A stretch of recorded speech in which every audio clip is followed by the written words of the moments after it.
Hello అండి, చెప్పగా గుమ్మడికాయ పులుసు అని చెప్పి ఇదిగోండి పులుసు ఉడుకుతుంది.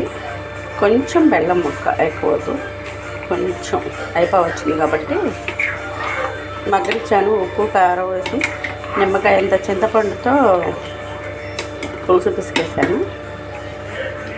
కొంచెం మనం వేస్తే బెల్లం టేస్ట్ బాగుంటుంది. అది మీకు ఇష్టం అండి, వేస్తేనే బాగుంటుంది. బెల్లం మట్టికి ఇష్టమైతే వేసుకోండి, లేకపోతే లేదు. తినేవాళ్ళు అయితే వేసుకోండి. అలాగే ఇక్కడ ముద్దపప్పు ఉడుకుతుంది పులుసులోకండి.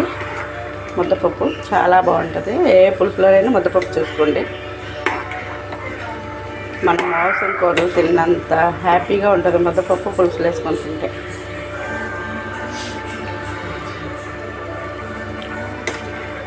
సూపర్గా ఉంది.